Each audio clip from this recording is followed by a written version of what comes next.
Hey, how about that? We started on time. It is now 9:01. I consider that on time. What's going on, everybody? We've got an incredible show planned for you guys tonight.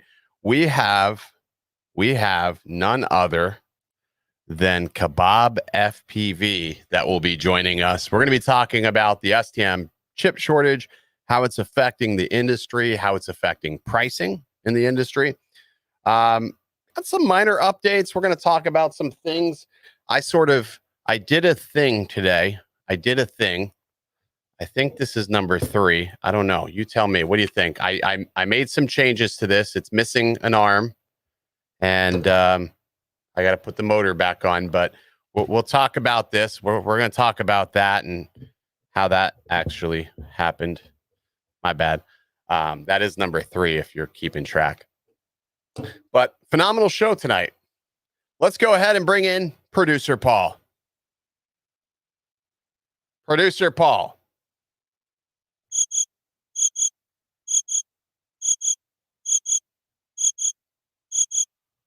Oh, that's awkward. I guess Paul's not here. All right, well, that's fine. The show still goes on even though Paul is not here. It's fine. There's no Paul, I guess. No Paul means the show. Is it really a show without Paul? Maybe he's gotten too big. He's gotten too big for me, I guess. All right, let's talk about tonight's beer of choice. Tonight, we're drinking Kindred Spirit Brewing. This is Headspace. It's an IPA. It is pretty solid. It's a little citrusy. This is one of the very few IPAs that do not give me any sort of headache the next morning. This is a great beer. This was sent to me by Troy up there in Richmond, Virginia. So thank you, Troy. I'm still making my way through all this beer. It's gonna be an exciting show. We're gonna talk. I want to talk a lot about some interesting things that I've sort of seen happen throughout the industry. Yesterday and today, we'll say, and I think Kabab is the perfect person to talk over that with, because he's sort of in an interesting position where he is somebody who he's a pilot, of course. but he's also somebody that has a store. He sells FPV apparel, whether it be motors, frames. He's on that side of life as far as the FPV world is concerned. So we'll talk to him about all those things when he's on shortly. I have no idea what the hell Paul's doing. He was here, but then he's not here. So my guess is something likely happened with his equipment. I mean, whatever. All right, so let's do this. Let me see if I can load this video into. I don't even know if it'll let me load it. I'm going to try to load this video into. No, it's not going to let me do it. Shit. Will it let me share my screen? Will it let me share a window? I think it'll let me share a window. Let me see if I can share this window. Ah, yes, there we can. I can do it this way. So let me see if I can share this out as I drag all these windows across the world. Let me do this. Let me rewind this shit, and then I will share a screen. I'm going to share a window. I'm only going to share a window. So we'll share this window here. So this was earlier today. I don't know if it's playing. I don't think it's playing. It doesn't look like it's playing. Fuck it, it's not playing. All right. Well, that didn't work out so well. I was going to show you all what happened earlier, how we broke this thing. So we'll have to get back to that. All right. So it looks like Bob is here. So we're going to go ahead and get Bob in. But first, it wouldn't be appropriate to bring him in without a good intro. So let's go ahead and play Kabab's intro.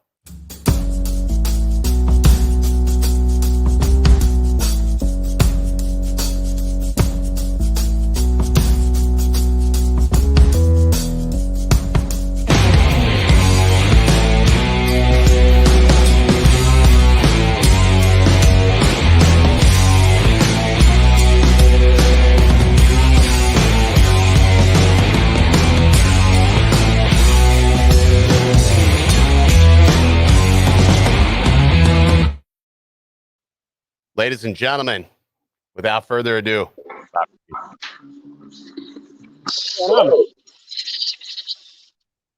You guys have a better intro than I've ever had. I've never even put together a demo reel. You know, we did the work for you, though. We did the work for you. We understand you're a busy guy, man. You're a busy guy. Should I turn my phone the other way? No, it's probably worse. I would just leave it in portrait. It's fine. You know, this is a show where you can get away with that. You know, you can get away with that. See, we can go like that. That's better. Oh, wow. Look at that. Look at that. Oh. So I guess it works out. Paul's not here. So Bob, man, you've been pretty busy, dude. Yeah, extremely busy. Not so much with drones lately because you can't get anything out of manufacturers anymore, but with the rest of the world.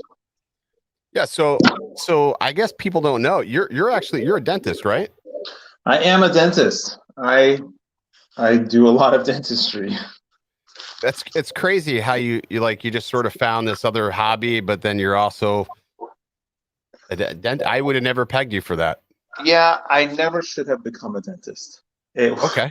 It was a bad decision that I nobody really knows why they become a dentist to begin with. Okay. And they only figure out that they don't really like it later on once they are a dentist, but they only figure that out if they have any kind of aptitude or ability to do anything else. Dentists that have hobbies that are like golf or skiing, they do great. But people that have hobbies in anything but those sorts of sedentary activities, yeah, they hate it so much because it just keeps them from anything that they actually enjoy doing. And it's not like dentistry is not fun. It's just that it's a job. You have to do it for money. And when you have to do anything for money, it's no longer really that fun anymore. Yeah, I could see that. I mean, you got to have a lot of patience, obviously, which you fly and build. So you got patience. So you got that down pat. Have you seen my builds? Look at my builds. Let me see. Yeah, that's pretty bad, Bob. Put that away. Don't show that. Oh my gosh. So talk to me about FPV Cycle. That's your brainchild, right? It's me and my partner Josh, and he does all the web backend, and he came from FPV and drones. I actually first met him when I started this before anybody else. at a drone shop workshop that was actually purchased by what is that? Snapchat. Okay. So Snapchat bought this guy's drone lab, and they have done nothing yet, but he now works for Snapchat. And the CEO of Snapchat actually just bought a piece of land like 5-6 miles away from me and is now developing this enormous house on it. Wow. And yeah, it's interesting world out here in LA. I bet. So you're out in LA. So how's that been to just with everything? I'm sure it's been depressing. Yeah, it's been Stay away depressing. from LA as much as possible. Don't ever come here. You don't ever want to come here. It's just not a good place to visit. Don't just forget LA exists. Stay away. Gotcha. So I want to talk about this chip shortage. I want to talk about sort of like what that's been like for you, somebody who's, you know, on the back end of things, because I don't think people really realize you fly, but you have FPV Cycle, which retails and also creates motors and different custom frames. What's that been like for you guys? Because I look at the website, I see a lot of stuff is out of stock, and I'm like, Yeah. when is it coming back? So there's a couple of hangups. First of all, I'm sort of curious as to why there aren't more people kind of in the middle of the country that create more random online businesses or any kind of business, because Right. the cost of living out in LA or the East Coast is so drastically higher that it's prohibitive to even find the time to bother with something that just pays you nothing, with the hopes that in 5, 6, 7 years you might make a couple bucks out of it. But Yeah. it's just a real big struggle to even dedicate time to something else. Whereas if you're in a random city in Ohio, your cost of living is so low that you can actually get by with a couple pennies from an online store selling anything. So it's really curious as to why we don't see more development out of other states. Well, we sort of do, though. We sort of Sort do. of, sort of. If we think about it, you have Get FPV, which is down here. You have Mhm. Rotor Riot put their store down here. You've Oh got no, I mean like small thing, like yes, small startups. Yeah. I don't know. I always thought Florida was a good place for enterprise, like people that Yeah, wanted to Florida's start great. up. It's relatively affordable. I mean, I say it's affordable now, but as I look at the real estate market, it's pretty crazy. It's So crazy. to put things into perspective, the average, I actually just opened working on constructing 2 other businesses, but the cost of, and I just did a bunch of research across the whole country, the average household income, as in more than one worker across the United States, is about $54,000 a year. Okay. That's the average, and the average cost of a home is about $240,000 across All the right. country. That's about right. My condo, which is 1,800 square feet, I purchased for $980,000 Jesus Christ! 2 years ago. 2 years ago, before they started printing money. Holy shit! Wow. Yeah, so the mortgage alone is pretty detrimental, and this is a shoebox. I live in a shoebox. It's 1,800 tiny. square feet. It's tiny. It's tiny. I'm happy to even show it to you if I can put my camera. I can't put my camera on, but this is my office, and then this is the living room, and I did a full remodel on it, so it is much nicer than it was. This is my kitchen, and it looks great. But No, it looks great. It looks great, but you're seeing all of it. Like, this is everything. Like, this is my entire living space, and then I have 2 bedrooms. That's it. If you did not move, like if you never moved from the living room, I would have questioned whether or not you were actually in an IKEA, Bob. I did a lot of work to remodel it. It looks Jesus real Christ, good. that's just crazy. That is And I'll freaking. actually show you my crazy. closet, because I built my closet myself, which is really cool. So this is one of the bedrooms, but the closet is super interesting here. I'll turn the phone around so you can see it turn on.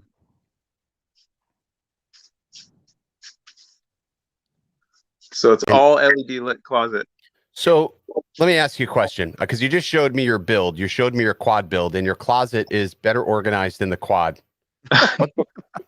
Where are the priorities, man? Where are the priorities? The quads are impossible to organize. There's just no organization. When you build anything this many times, you just can't organize anything. You try and try and try, and this is my shelving for all the random spare parts. That's pretty organized. So talk to me a little bit about, what you're working on now, because I know you've got some of the more interesting products online. So, well, thank you. We tried definitely very hard. The latest thing to kind of happen is, since the glide and all that stuff, well, the main trouble I've had overall with the industry, not really trouble, it's just that there are a group of people that started doing this stuff way early on. I'm like on the tail end of those people that started doing this way early on. And we're generally kind of a bit ahead of everyone. And it's not like we're better, we've just been doing it longer.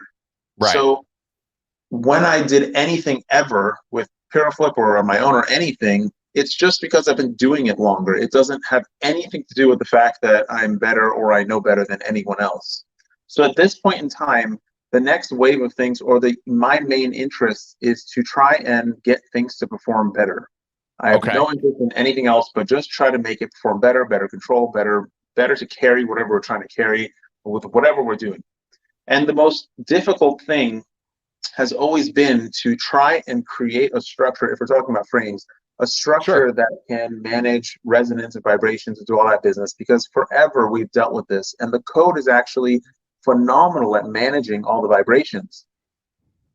There isn't a large population of people that care a whole lot about this. Right. But you know what? It's that nerdy thing is like, what makes the clock tick? I mean, you got to understand, like, it starts with the frame. It starts with the groundwork first. Yeah. And it's surprising how much of a difference the overall frame design can make to the performance of a quad. The same parts on another frame will perform pretty significantly differently. So I've learned a lot from Chris Rosser, which is amazing. His perspective and the software that he has access to is incredible, to just learn how carbon moves more than anything else. And this is, unfortunately, there's no science to this, but just having worked with carbon like this for so long, I kind of generally have figured out what I can and cannot do to get it to perform the way I want. However, with respect to resonance, it's like you can't see it. It's not something that you can break and look at, or you can fly it and see, or you can, transfer build even. The same build taken apart and put back together is different. It's not the same. You don't get the same resonance profile. So it's like something that's so elusive that when he started showing those demos, because I had such a foundation of how carbon works, just from experience, it really made sense how to pull it together. So it helped me a lot. And I've been talking to him, and I really want to work with him on developing a frame. It's just that I feel like there isn't enough of a market that cares, that would care to pay much more for a frame than it already is. What does people want when it comes to frame? If you look at what's on the market right now, people want something that can take a hit, of course. Yeah. People want something that's going to be durable, but also don't compromise on strength, but also have some lightness. When I start thinking of frames that I've flown, I think of obviously the Apex frame. I think it's a pretty solid piece of engineering.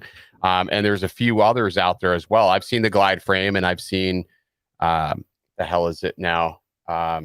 Tommy makes some great frames that Uma got.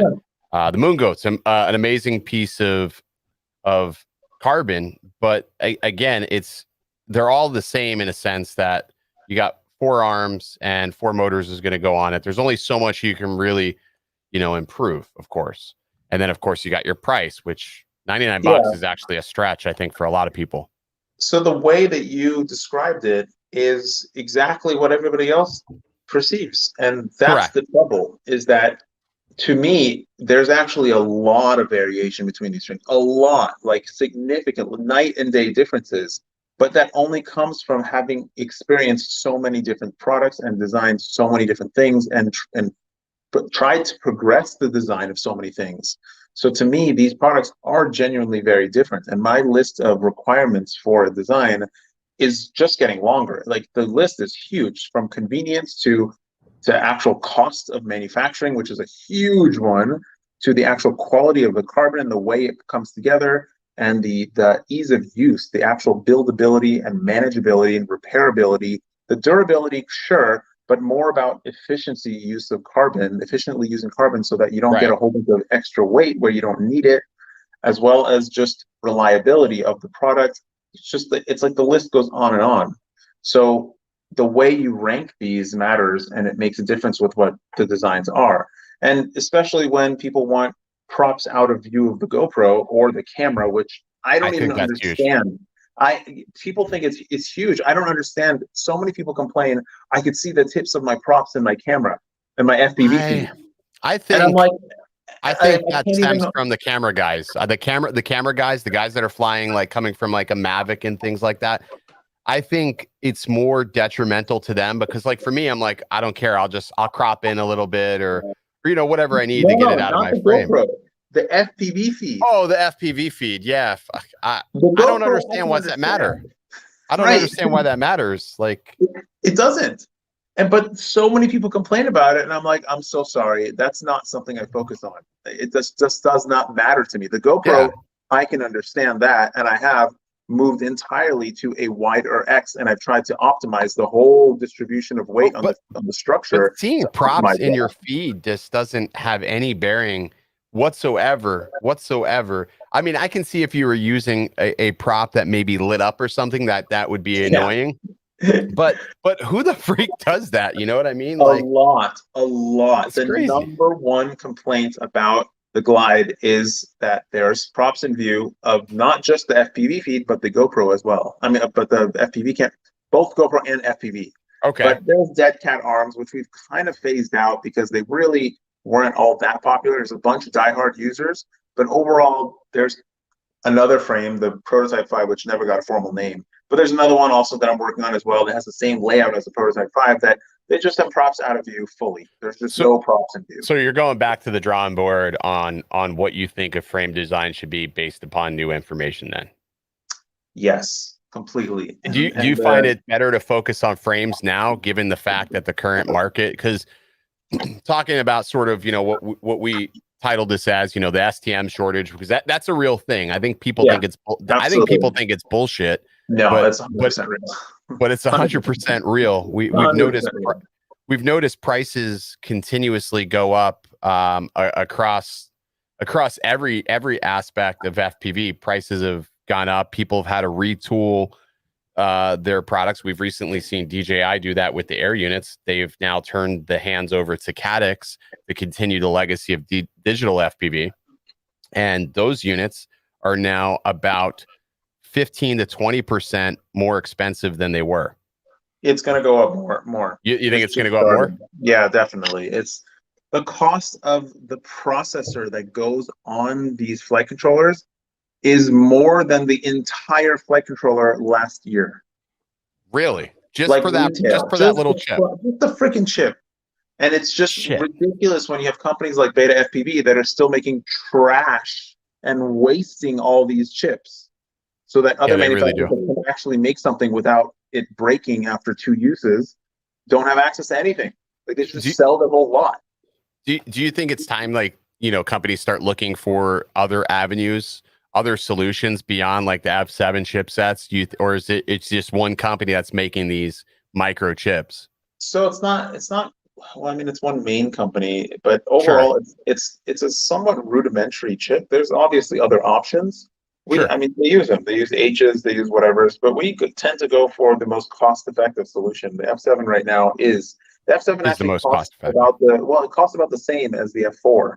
So there's sort of no point to use the F4. It's like $1 or $2 difference. So it's like there's no point to use the F4 anymore. So everything is moving to F7. The real dilemma with the F7 is the actual size of it, the physical size. There's 2 versions. There's one that just has fewer pins on it and it's smaller, but you just don't get the UARTs, which is unfortunate. But for smaller boards, it works out great, but it's still expensive. And then there's the bigger version, which you get all the pins and everything on it. It's just huge. And the biggest one, there's actually 3 versions. The biggest one is the most cost-effective one because it's just the most rudimentary processing. But yeah, I mean, it sucks. And if I can figure out how to flip this damn camera around, why can't I flip the camera around? This is so frustrating. It's always weird when it's on a phone or a tablet. I don't know how it does Yeah, that. my phone, I don't have a camera on my computer, so this is the best way to do it. But anyways, I'll show you. This is the next thing that I've been working on. I've taken like a totally different stance on how to make electronics because in the past, Okay. anything I make just gets copied by everybody, which is, I mean, what can I do? It's the concept that gets copied, but they even put my name Sure. on it randomly. So I'm just like, okay, fine. Let's just skip all of that and I'll just put out what I think the next, not spec, but overall layout should be for ease of use. And then Okay. you guys copy it all you want and you guys can make it and I'll sell whatever you guys make and whatever is reliable, we'll keep selling. And that's the approach I've taken. And so a lot of customers ask us about how reliable things are, which products are better. And it's a very different view when you're the retailer and you're dealing with all the support. Because I literally know what not to buy. And unfortunately, there's very little that's worth buying because the reliability of these things are just trash. It's just garbage. Like boards that I thought were reliable in the past are not. So with that said, what is your go-to right now? If somebody's building a quad today, obviously it's limited options, and because you've tried a lot, like you've gone through a lot of testing, a lot of different scenarios. Nothing. Literally, Nothing. Nothing is reliable. Everything Okay. has a higher failure rate than anybody is willing to believe, especially the manufacturer. Okay. Honestly, the best ESE still to this day is the Racer Star Anniversary Edition, BREW ESE from 5 years ago. That thing for $24 is more reliable and has the same performance as anything else in the market. There's nothing that can perform significantly better or even notably better than that board. And it's as reliable as anything else. So why bother paying more? Sure, there's better features on BREW ESE and some of the things, but honestly, if that's the only ESE I use for the next 5 years from now, I wouldn't complain. It's totally fine. But there's more things coming that are hopefully going to be more reliable. Because it's, I guess, at what point does the hobby move in a direction where there's just stop, producing shit, I guess, is the best way to put it. I know you were about to talk about a design. Is this ESE or is this flight controller you're designing? Because I saw ESE flight controller, and it's basically it's something that I came up with a while ago that it just took this long for it to actually come to fruition. So this is the board, if you can see. I can see it. So that's the one side. This is the ESE board. And this is a whoop mount board. So it's 25.5 by 25.5. And this is the flight controller. And most importantly, this is what it looks like finished. So the flight this is the back side of the flight controller with all the components. And that's the F7, that's the OSD chip, and then there's a black box chip, not on this side, on the other side. Okay. Black box. I hope that's a black box chip. They better have put one on here. Oh no, that one of these two is. That's the gyro. So this side of the flight controller has all of the pads on it, and everything is broken out. All eight, not every single motor line, but 8 of the motor lines are broken out. Okay. And there's only one connector here for the Vista. If you want to use it, you can still solder right there. I don't really like connectors because I have to keep repeating the connectors anyway, so what's the point? This is my general layout. And then that's the ESE over there. And the flat side is such that this entire side of the flight controller, which only has components on it, sits inside the flat side of the ESE. Oh, that's genius. So then these two stack together as if they were an all-in-one board. That I've never seen anything like that. I came up with this concept like 5 years ago.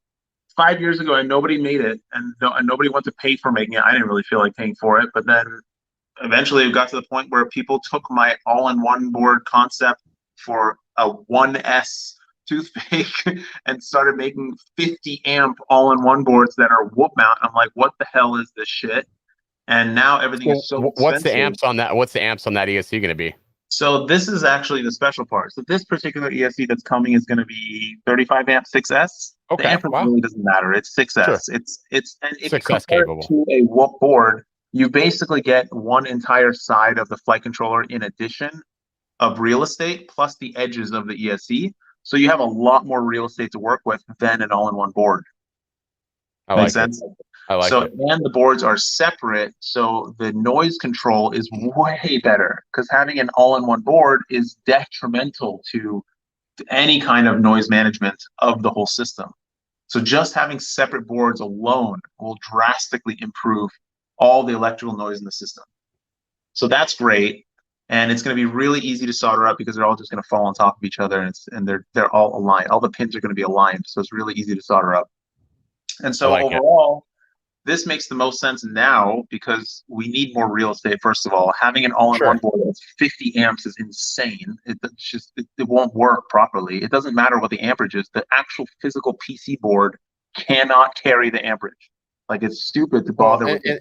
And the reality is you still have to compete with thermodynamics.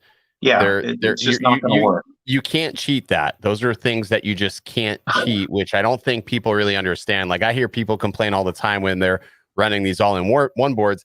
They're like, my motors are getting very, very hot and I have a moderate tune. Well, you just said it. You have all this noise transitioning from board to motor.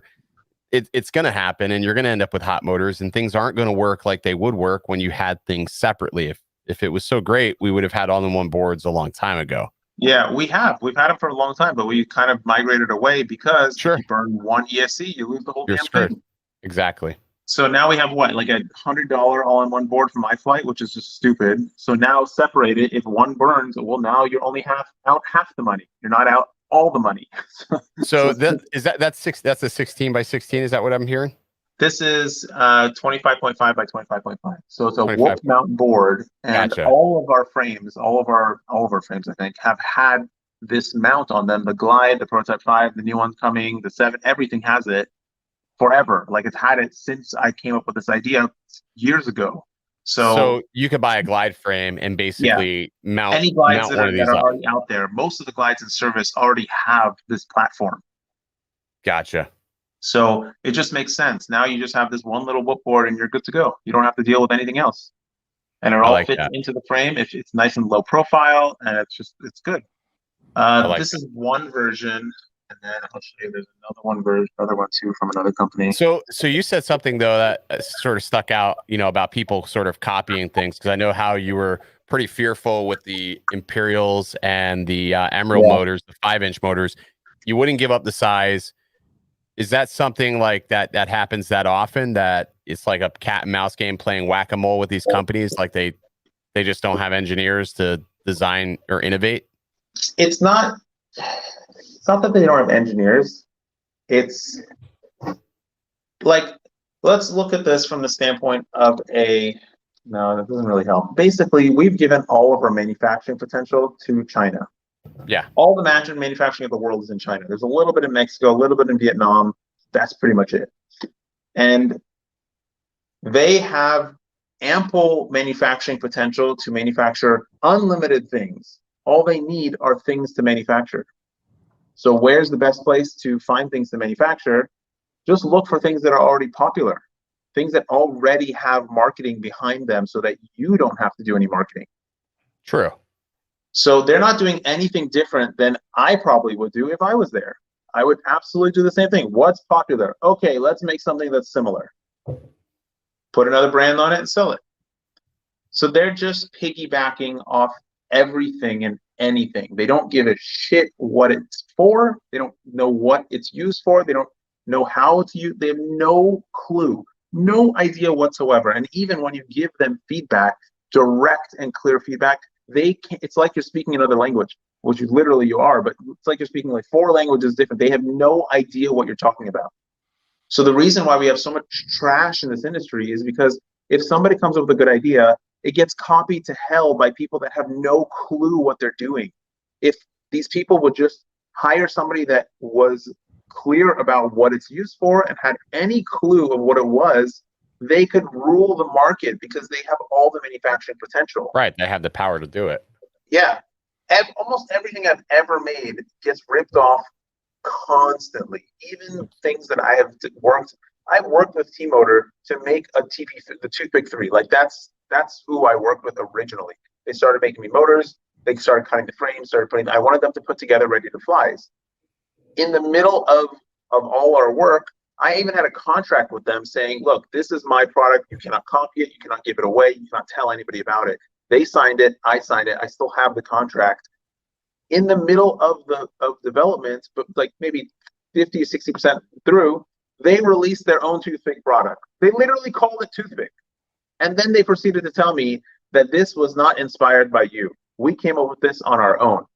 And I'm like, how is this even possible? You owe me royalties because of your contract. And they just kept telling me, no, we don't. We made this ourselves. We didn't use your product. So it's definitely that old saying, there's no honor among thieves, apparently. There's just zero honor. But some of the companies are good. They're not all bad. Sure. A lot of them are fantastic, and they all want to be good in this industry. Like Diatone is amazing. They really want to do good things. They really genuinely love this stuff. They want to make things better. But companies like Beta FPV and T-Motor are awful. They only rip off everything they see. T-Motor doesn't even make their own motors. They have half of their motors that are being made by other manufacturers.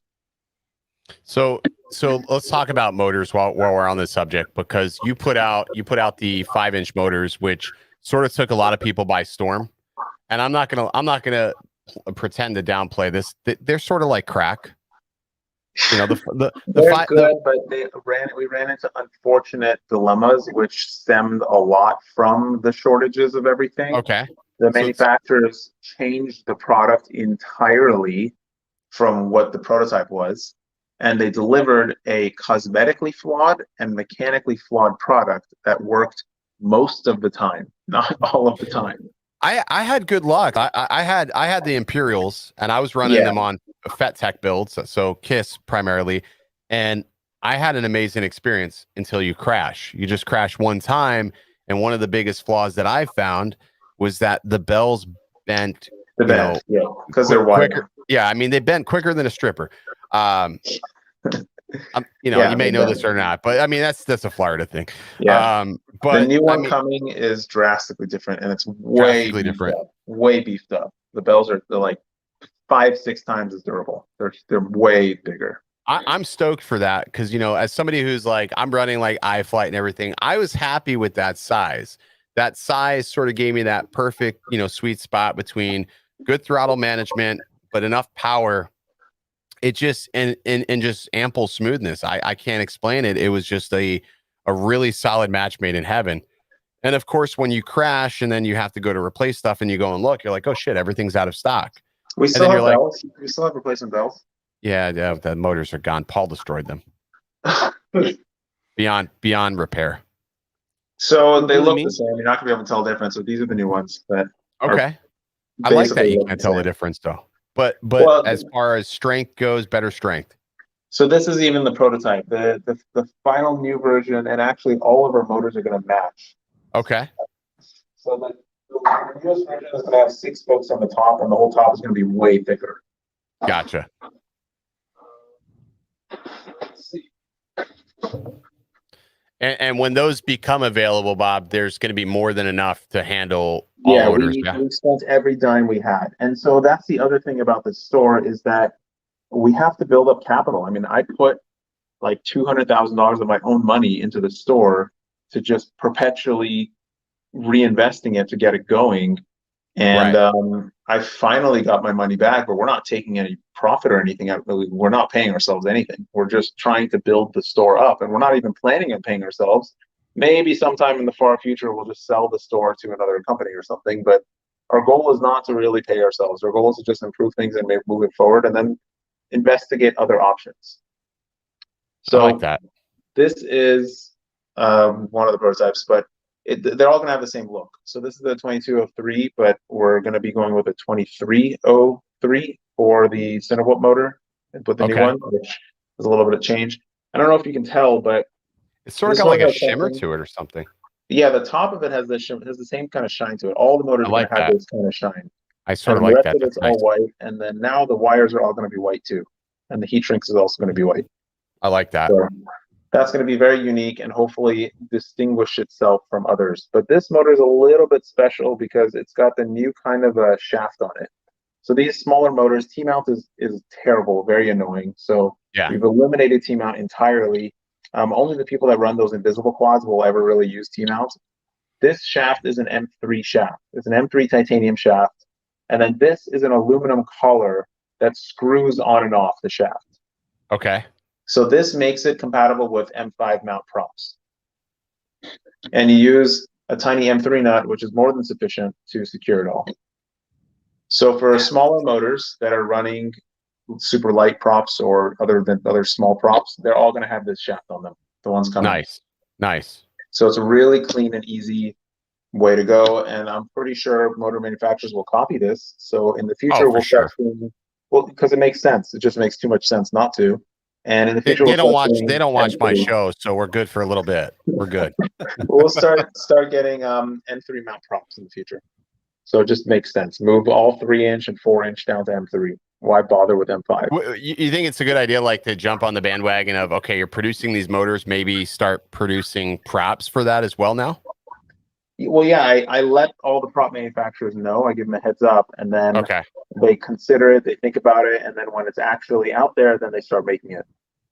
Yeah, because I think, what's going to happen is these motors are going to sell like they usually do, because you're going to do those very charismatic, calm videos, and it's sort of like, and then shit gets sold out very quickly, because that's just how it works, man. We haven't announced stuff. I'm not planning on announcing anything for a while. So this is the Tooth Fairy 2 that is not selling out. It's selling well, but it's not selling out. I haven't made any videos or anything about it.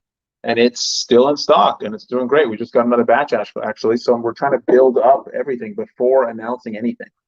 So those people that know are not going to have to worry. We have so many coming that it's just ridiculous. And also, we're contemplating just canceling all of the wholesaling, because it's not helpful. It's like, well, it doesn't make sense. Everything.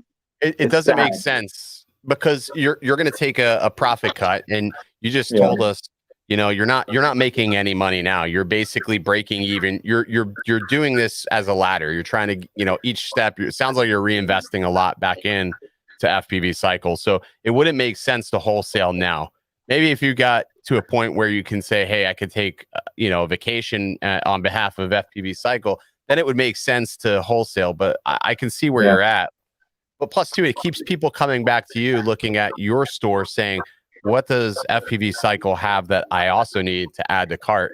Because anytime you send them to, Race Day or any of these other companies, not picking on anybody in general, they're going to spend money elsewhere. And that's money that you're not going to get, essentially, which sort of sucks. But the thing is that all these extraneous stuff, they don't have, the margins are not that great. It's almost not even worth margins are shit. That's the biggest issue in this industry, is that you can't even operate, let alone have any kind of income on the margins that exist. And so I've actually started talking to my partner about, well, maybe we should just forget everything else and just focus frames, motors, props, and just basic stuff.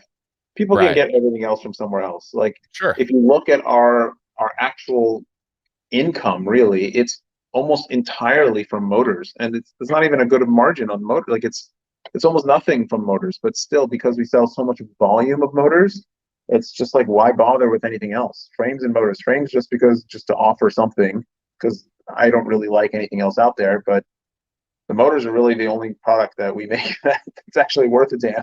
So yeah, no, they're I mean, a solid product. I mean, and it's sort of like that old saying, you can do multiple things okay, but when you focus on one thing, you tend to do that one thing really well, because that's your only focus. So I mean, your motors have been just a hot seller, and I mean, people are just constantly checking. I know I do it. I catch myself from time to time. I'll go out to the website, see what's in stock, because if something's in stock, I'm going to buy it, because that's what's going to end up going on my quad.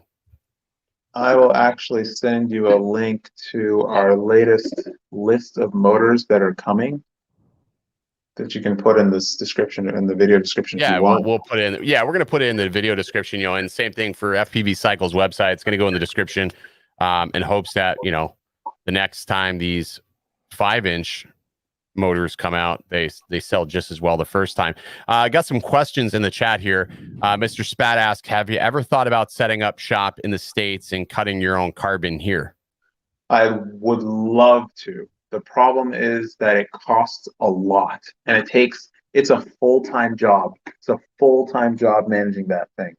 And I'm trying to get Brain 3D to actually get a carbon mill and start doing that, because while CNC Madness is great, they're still in Canada and they're actually really busy, believe it or not. They're like really busy. So it's a bit of a struggle. But if I had like close ties with a carbon cutter manufacturer here, it would be really great. But the trouble is that manufacturing the carbon sheets is expensive. So we're still going to have to buy the sheets from a manufacturer in China, Right. which sort of defeats the point. But at least we have control of the supply. We're not limited. We can just say, okay, we need 30 more this week, 50 more this week, 500 more next month, keep it going at this rate. And most importantly, quality control. Maintaining quality control is freaking impossible. Impossible. You get 1-2 batches that are great, and the next batch is garbage. It's such a pain. Again, it really does sound like a sort of a cat and mouse battle as far as quality control goes, and it's just luck of the draw. I mean, I guess it's like that with every manufacturer. You're going to get good parts, you're going to get bad parts, but that's one of those things that tend to happen when you're producing so much. You have more margin for error with the more you produce. So something that is depressing and also interesting is that anything that you try to make inside the United States, anything simple like a circuit board, like a ESE or something, it's going to cost you 2 to 3 times as much, and you're going to get half the quality of China. That's crazy. It's really the craziest thing. I couldn't even believe it. I'm like, American made. Yeah, we know how to do things, right? No, the problem is that we don't get, like, it costs too much because the cost of living is so high in America compared to China that there is in no way that you can pay someone enough to do good work. And the person that can do good work is not working for the company that you're hiring because they're going somewhere else to get paid more. And that's one of the ways that China is benefiting from everything. So China like owns the United States. Like they own more debt from the United States than anyone else. Like they own more debt than we do of the United States. They own the United States, but they make sure that they never want to be the reserve currency, because if they were, then they would have all the same problems that the United States has. And they want to maintain their manufacturing prowess and make sure that no other country can come up and challenge them. So they're going to maintain a low standard of living cost so that they can keep that going. They basically want to make sure the slave labor stays slave labor because they're the ones doing all the work. And then the minute anyone challenges that for human rights purposes, they're pretty much fucked at that point. No, there's tons of human rights issues. That's it just takes enough to challenge them or people to challenge. It takes enough to people to challenge or countries to step in and say, hey, enough's enough. But at that point, it's a war. It's basically a war at that point. The struggle for China at this point is that their middle class is bigger than the entire United States. Like their middle class that lives at the same standard of living as the United States people here is bigger than all people in the United States. So they actually have the biggest market. So Tesla is there because they don't have a choice. If they want to succeed, they need to be there. So it's a really crazy thing to think about. And it's crazy because people say, hey, well, you can't do this and this from China. I don't want this from China. But unfortunately, it's almost inevitable, essentially. There's almost no way. Yeah. It's like somebody, saying you can go left or right, but the fork merges at the end either way. So it doesn't matter what you do. It's futile. Yeah. I mean, it really is. What I'm surprised by is that I don't understand why the government here is printing so much money and not producing a subsidy for people that are developing manufacturing facilities inside the United States. Like we do, like if you look at Tesla manufacturer, it's almost all robots. Like they hire some people, but it's primarily just robots. And that's the way manufacturing goes in the United States. It's not creating jobs. It's not doing anything. But if you create incentive for people to make manufacturing facilities, I bet you'd create a lot of jobs. Just because, like, why build a $10 million robot? You could just hire people for the length of this product to manufacture them, like China does. And sure, it sucks. It's not great It's not a great job, but at least people have the opportunity to work and they can Right, learn more and move up into robotics. I say it's you always have first right of refusal, right? Yeah. You got to give people the right to refuse before you turn it over to, you know, I guess automation, I guess at that point. But yeah, I mean, it sucks across the board. Something though, I do want to talk about today, you know, we talk about copying, we talk about, you know, sort of intellectual properties, something that's come up, and I'm going to bring it up here on screen. Let me see here. Let me actually pull this out. Let me stop that. I'm going to share this other screen.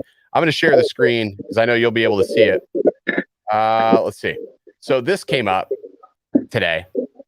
So it's sort of the hot topic right now in the, the world. Great.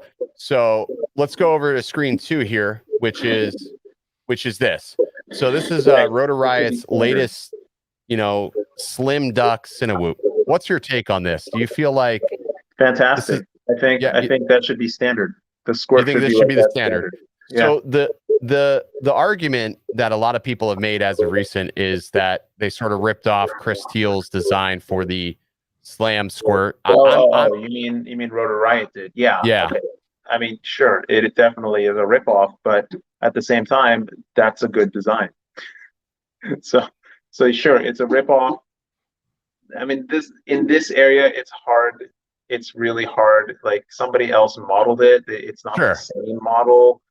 It's a concept. You know, I've been looking at the groups and I've been reading the comments, and I sort of think of myself in a sense of, you know, a business model. You know, did they do anything wrong with how they did it? No, not necessarily, because they came up with a design of their own. Is it as clean as what Chris came up with? No, it's not as clean.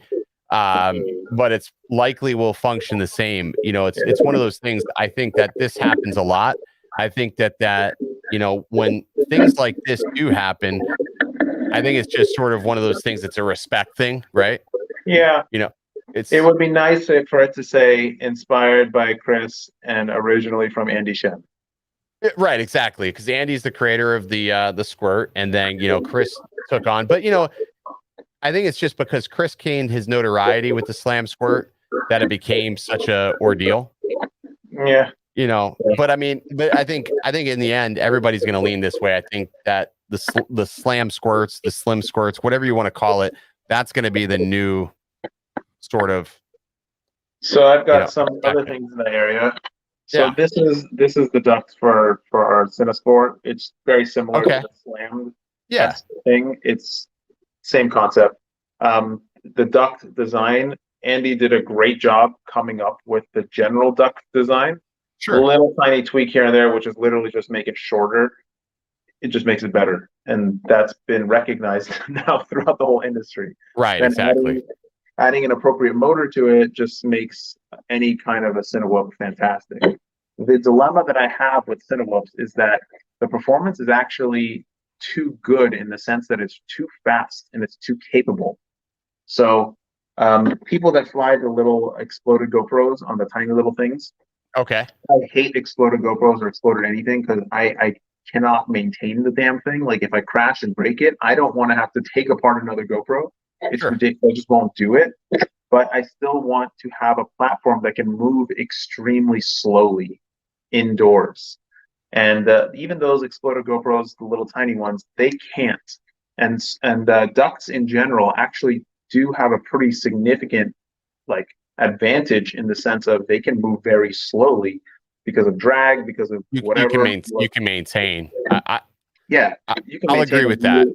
Really slow pace. Maybe not like 2 miles per hour, but like 15 is a very nice and easy pace to maintain on a Cinewhoop, where if you're on a 5-inch or even a 3-inch, that's not easy to maintain. Like you're sliding through the air and you can't slow down. And it's not something that you can keep up and going. So what I recognize is that smaller props go slower. You just are slower no matter what. Smaller props are slower in general. And I'm not talking about like 4.5 to 5-inch. I mean like 2-inch to 5-inch. 2 inches is a lot slower. No matter what you do, it cruises slower. And then ducts also are slower.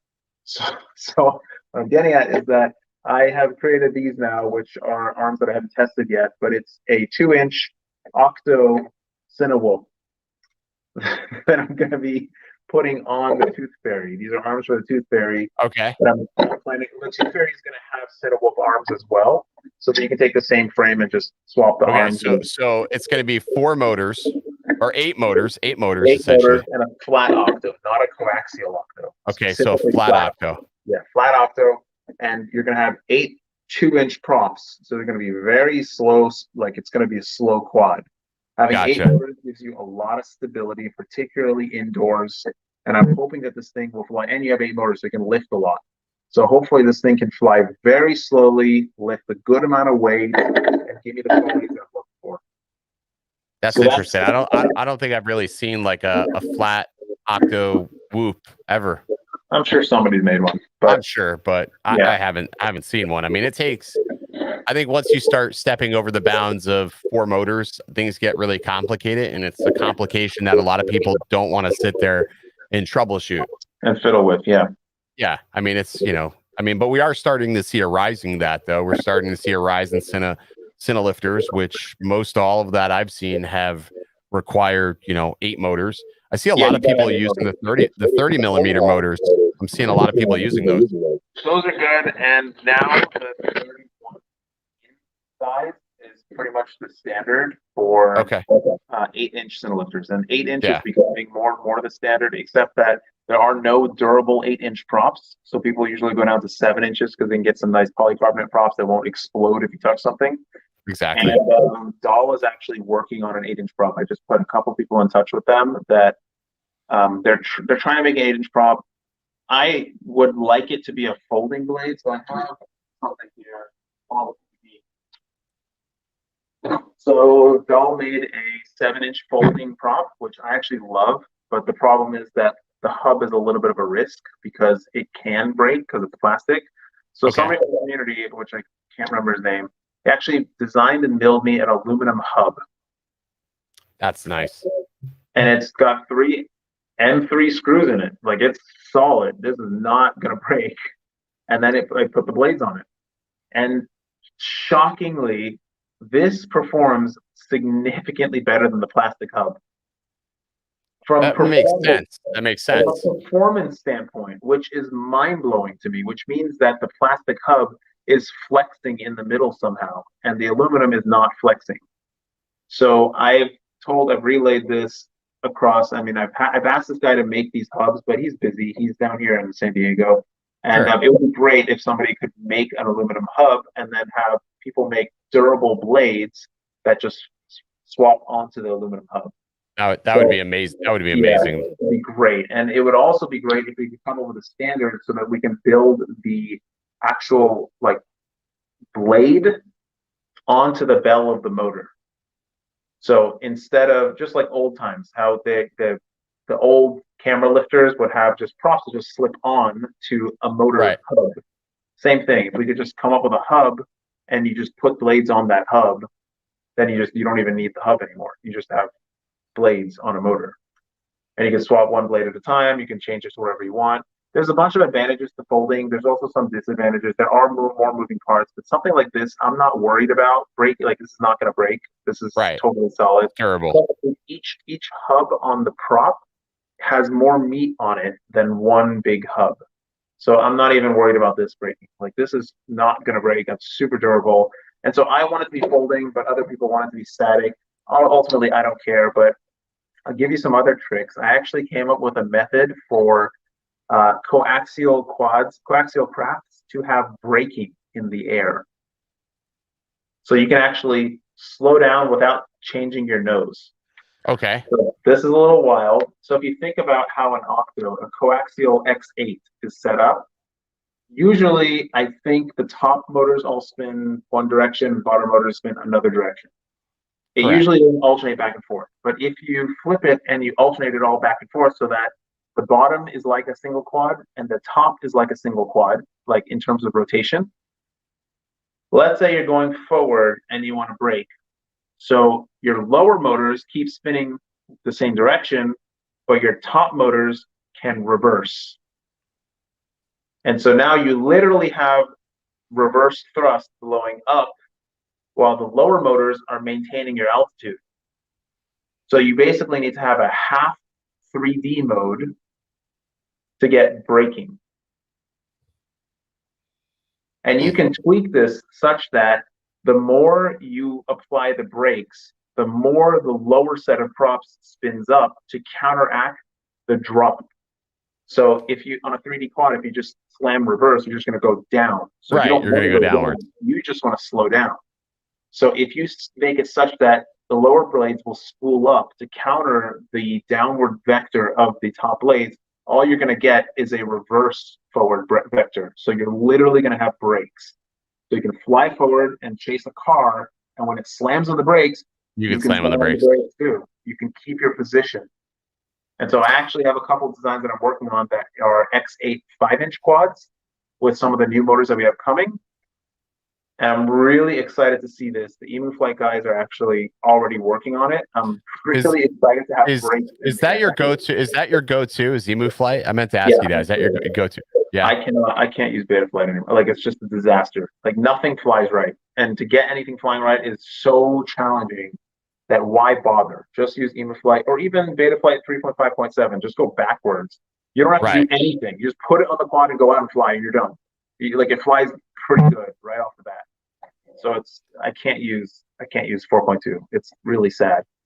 Yeah, but I mean, Beta Flight has done great. I haven't messed with Beta Flight, but recently, working with some quads, and probably about 8-9 months since I've switched over to Flying Kiss, basically for everything. And I usually I'll just set my quads up and I'm done. I don't really think about anything anymore. And then I was trying to tune, and I'm just like, this is a shit show. There's there's too many options. It's almost overwhelming. Way too many knobs. It's just too much to where, as somebody who's a beginner, even a good baseline isn't really a great baseline, because there's still, like, it leaves a lot to be desired. Yeah. Which is sad. Yeah. Emu Flight has moved more and more towards sliders. Beta Flight also has a bunch of sliders now. Yeah. I can't tune if my life depended on it. Like, I could try, but the default tune and maybe a tiny tweak is going to be better than anything I can get. And all these, like, tuning guides, do this, do that, do this. Like, it's so, like, So I love Bardwell, but I watched his tuning video all the way through. I watched him tune a quad, and I swear the final quad flew worse than the default. So, like, if we can't even get our quads flying well, like, what's the point of a tuning? You know what it is like, I think one of the biggest failures in all these videos we watch when somebody's teaching us how to tune something is they don't stress on it enough that it's really, really dependent on the components you choose. It's truly dependent. The motors, the props, the frame. I don't know. I don't really per se like the hardware, like the stack. I don't know how much that really truly matters. That matters more than anything. Maybe the filter in, maybe on the ESC with the filter in, but I don't know. Like, and then I talked to, like, Nurk, and Nurk's like, yeah, she's like, fuck it. I just rather put whatever. He's just like, I fly, So it's like, it's so interesting to see the differences between everybody, in the industry, and how they actually get to where they are and how they fly, because what we see is the final product, right? We don't know. Yeah. We don't know anything, we just, you just watch it on YouTube or wherever, and you're like, oh, damn, that's a pretty solid flight.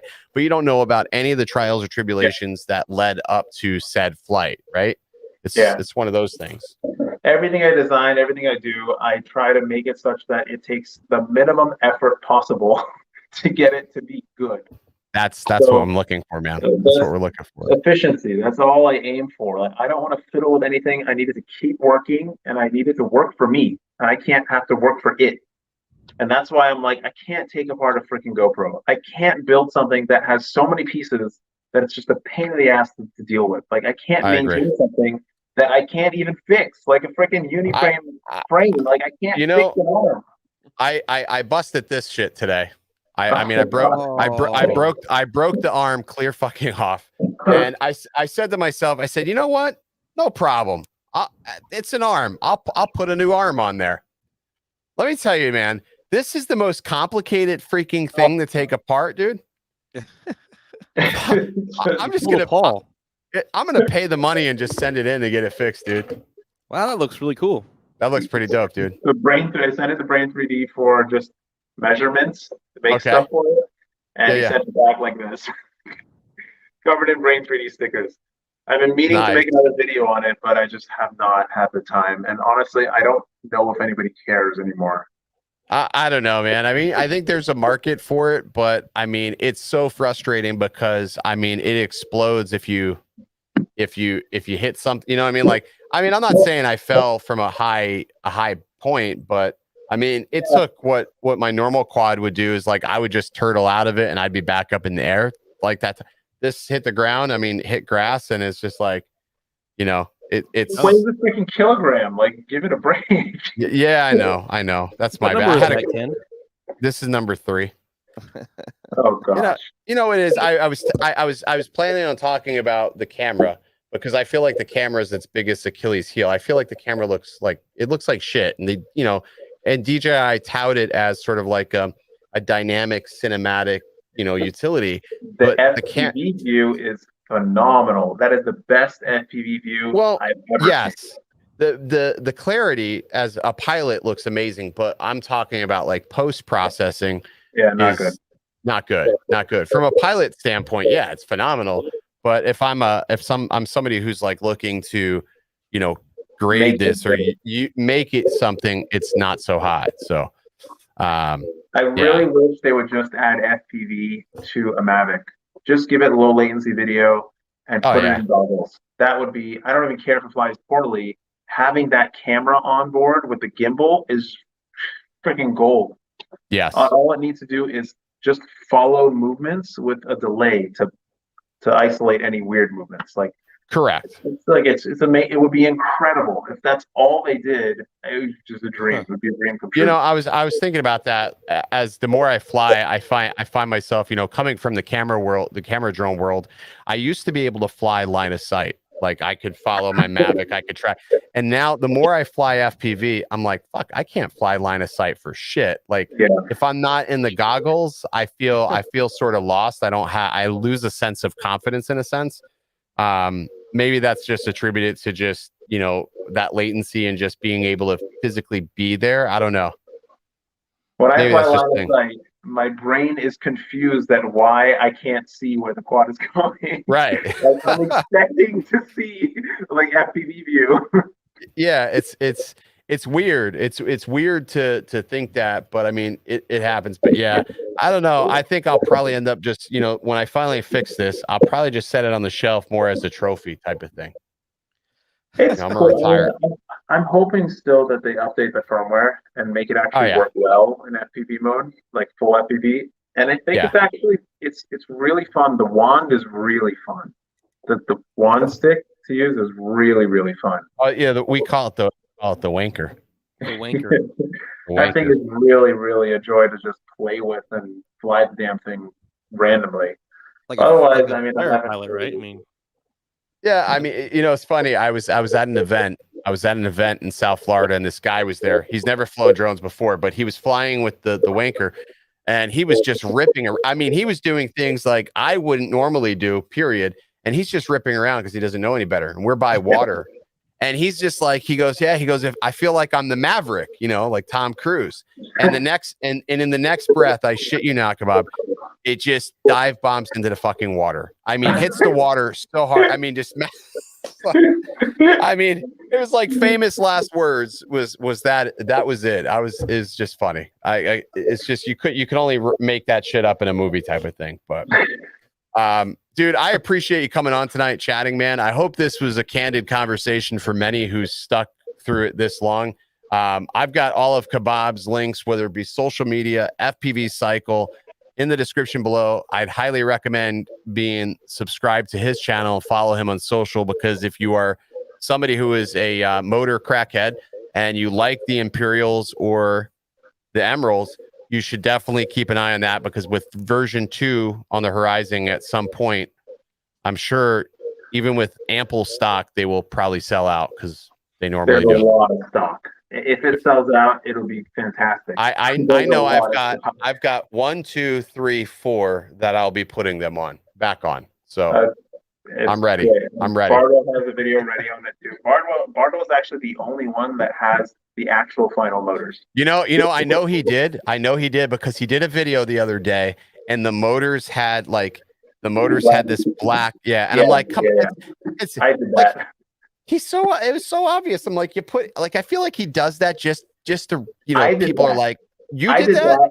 and he got upset at me for doing it. I'm like, okay, dude, I can't have you show it. Like, you showed the other ones, and that's fine, but I just had to do it because I just can't have you just show it and let everybody But I see saw it, but I was like, it drew my eye to it. Like, immediately I saw it. I'm like, those are the fucking V2s.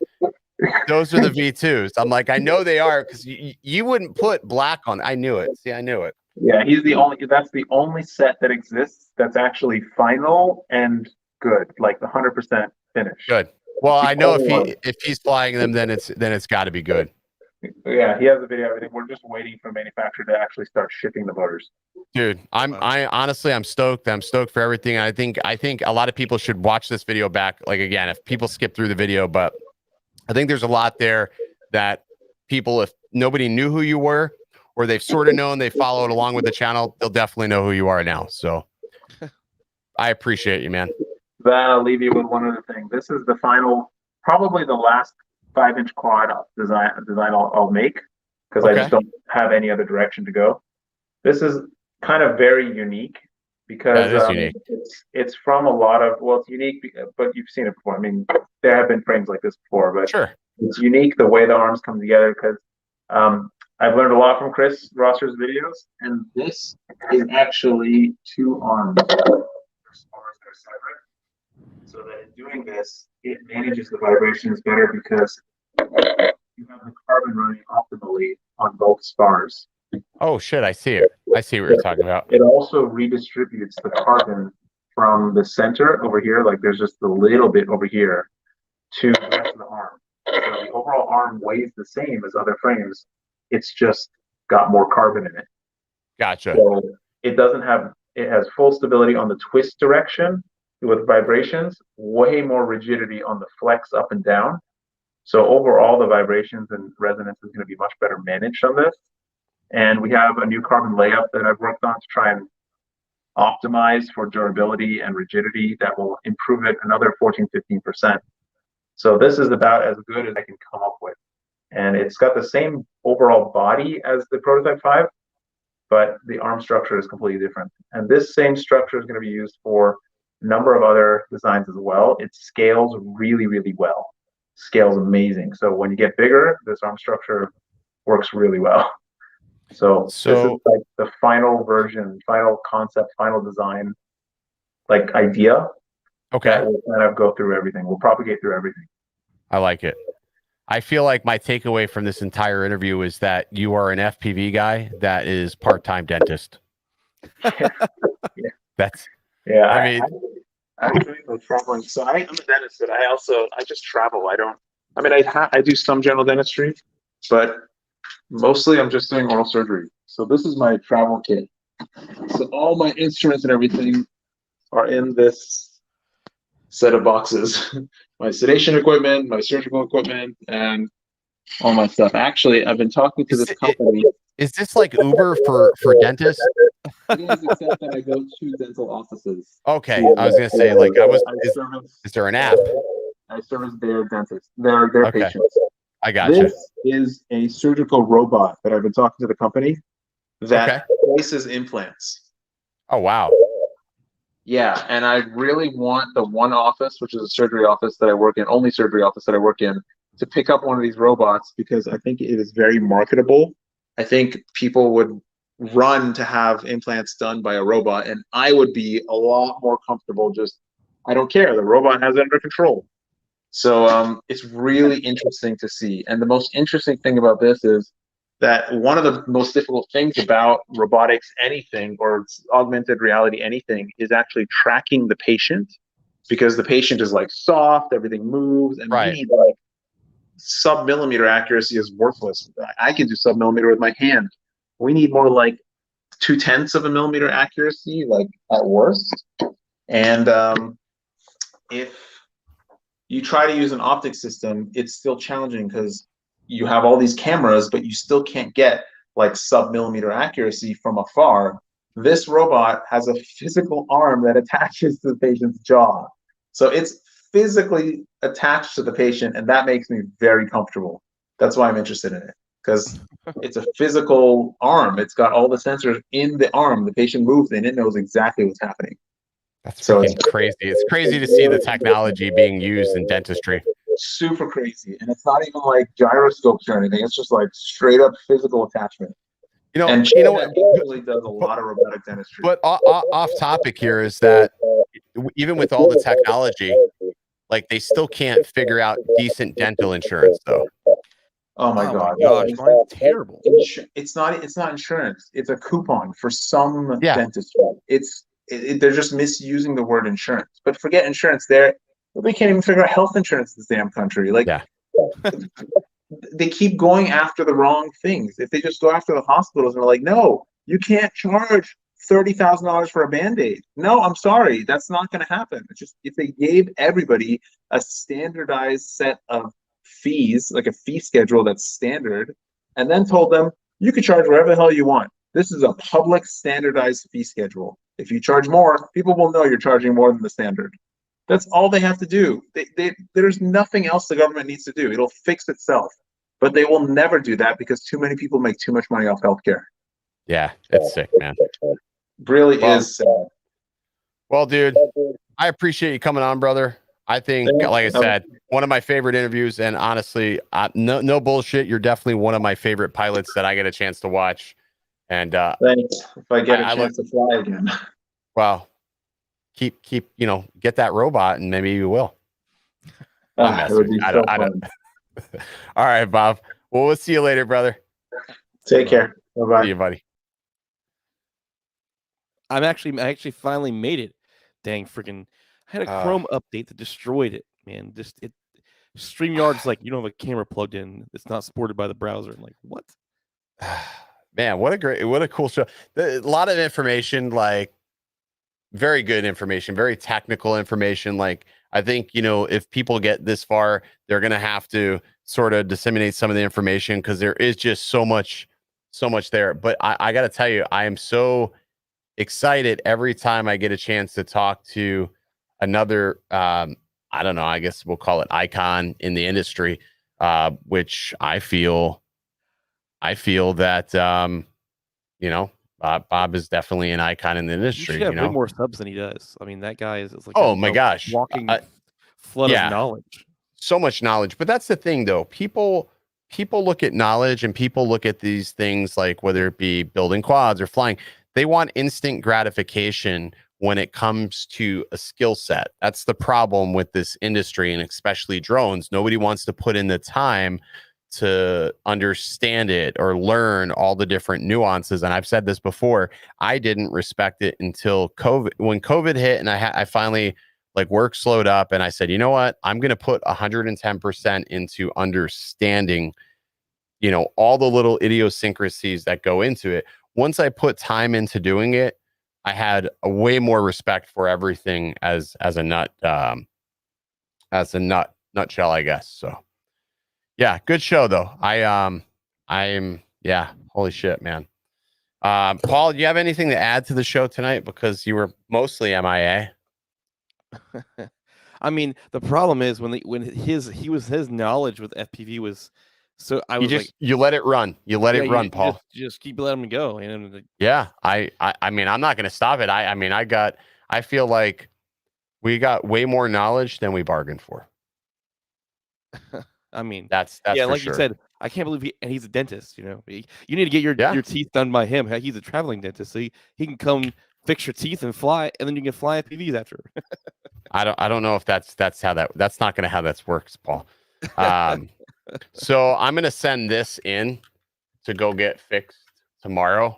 I'm just sending it like this. I don't even give a shit. I know it's all fucked up, but I'm going to send it to him just like this. So I got the other one back. The other one sent me back. That was $148. I'm placing wagers at this point. I'm thinking as expensive as you thought it was going to be, right? I think this is going to be $350 to fix.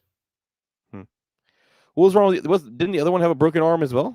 No, the other one had a bad ESC. The ESC popped. Remember, it went backwards into the water, and the ESC just stopped functioning. So, but you know what? I was thinking to myself, like they charged $140 for that. So this one's going to be an arm, and they're going to have to. They'll probably just solder it. I don't know if they'll fix it. I don't know how they'll fix this. Anyways, I'm thinking about $300 they'll charge for this.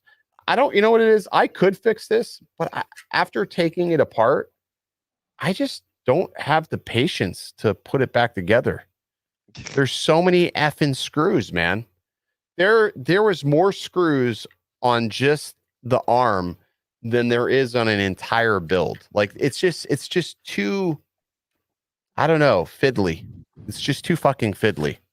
I don't want to deal with it. I don't even want to deal with it. It's just too fiddly. You know, I looking at the motors. The motor's interesting. It's weird. It's got like, yeah, I don't know. It's definitely like a 2306 motor for sure, as far as the stator goes, comparing it to what I have. I have no idea what type of KV it has, but I mean, the motor does feel sort of solid, actually. Yeah, just interesting, though. Very. So, I don't know. Yeah. Definitely a good show tonight, dude. I very so We'll what see. Are you going to Philly next weekend? Yes, I'll be in Philly Friday. Progressive asked, so what you're saying, you can't find all the screws. No, actually, every time I took a screw out of it, I put it in a plastic baggie. So every time I took a screw or took something off this, it went in a bag, and I separated all the screws so I know exactly where they went. And what's weird is like DJI, this is how smart they are. Certain screws had like this tamper-proof glue. So they'll know if you took it apart. They'll know if it was ever destroyed or wrecked because they put tamper-proof glue in certain screws. It'll let you put a screwdriver in, but after you do that, the screw, like, I don't know, like you can see where they knew that it was tamper-proof. But in any event, though, it just doesn't make sense to. Fuck it. I'm just not gonna fix it myself, though. It's just I don't think it would fly right. All right, well, that's my takeaway. I'm gonna cash in my DroneWorks refresh. Oh, Paul. Oh, Zach. Oh, Paul. Sorry, bud. Zach. There we go. No, I mean, I think he knew. Well, and it was funny. He said to me, he goes, "Well, if you break it next time, actually really break it." Well, I didn't know how next time was going to be so close, though. I didn't think it was going to be like next week. I mean, I only had this for a little while. So that's disappointing. Yeah, damn it. I don't know why I did that. You're crashing a lot lately. I mean, I feel like I keep watching your videos and I'm like, dang, this guy is making me look pretty good. No, not really, but yeah, I don't know. I fucked up. All right, Paul. Let's call it a night. It's 10:22. I still got some 3D prints I've got to wrap up here. I am running a sale on the print shop. So if you go to shop OriginaldoBo.com and typing, here's the code for 25% off is I crash shit. That's the coupon code. That coupon runs all the way till Saturday. So I will be crashing shit until Saturday. So type in code I crash shit, 25% off the entire store. Yeah. Crap in there. June Locke asks, I wonder how many quads DJI has already replaced. I bet you a shitload. I've crashed 3 myself. So I want to thank everybody for hanging out. All 83 of you at one point. That was a good show. Be sure to watch the recap. I know a lot of people will be so angry and blah, blah, blah, blah. Paul is going to do the best he can to timestamp things.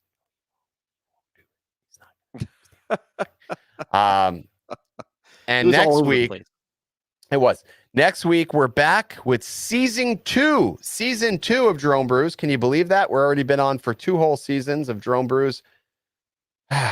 Who's our guest next week? I don't know, but whatever we do, it's got to be the drunkest Drone Brews we've ever done. I mean, I got an idea for that. You're coming back from Philly.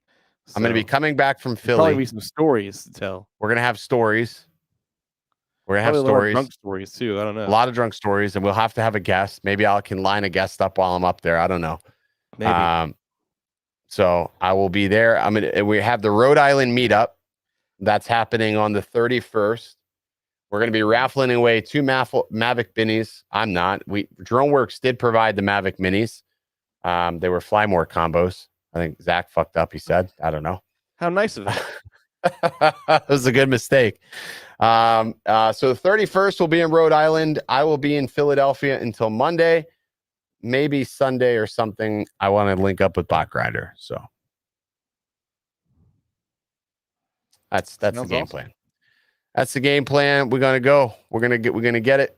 And all right, Paul. Anything else? No. Okay, good. Man.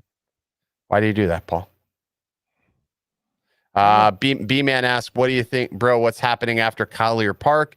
I don't know. Billy and I are hitting the road to our next location. Like literally, we're not sleeping. We're gonna drive. We're driving at night and flying during the day. We're trying to hit all these spots in the Northeast. So as soon as the meetup's, wrapped up, I don't know how long we're going to stay there. We'll probably stay for like 2 hours or so. And we're getting back in the car and then we're flying somewhere else. Driving, getting back in the car and flying somewhere else. So that's the goal. Yeah. We're going to put a lot of miles on. So we can get it on that Tesla. Yeah, he's already put 30,000 miles on Jarvis. I know, that's crazy. Isn't that crazy? Like we both bought our new vehicles around the same time, like literally within like 4 weeks of one another. I have like 8,000 on my vehicle and he has 30,000 plus on his right now. That is insane that he fucking drives a lot. So, but yeah, it's going to be a good time. And then, oh God. I forgot. I don't know why I hit that button. Oh, shit. All right, man. Peace out. See ya. I want you. I need you. You got me right where you want me, baby. Ooh, yeah. And who knew what you do? 'Cause I'm me cold in my tracks, why don't you get up off of these high hypotheses? I'm not Socrates, I'm not trying to be cool. Oh, fuck you, Paul. Fuck you, Paul. I want you, I need you. You got me right where you want me, baby.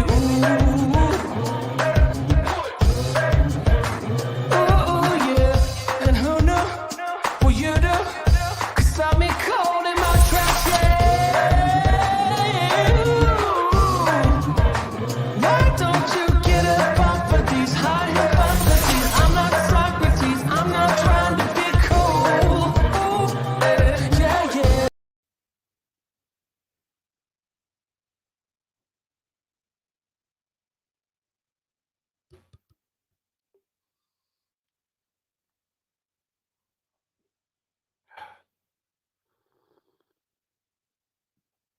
Come on, Paul. What the fuck, man? God damn it.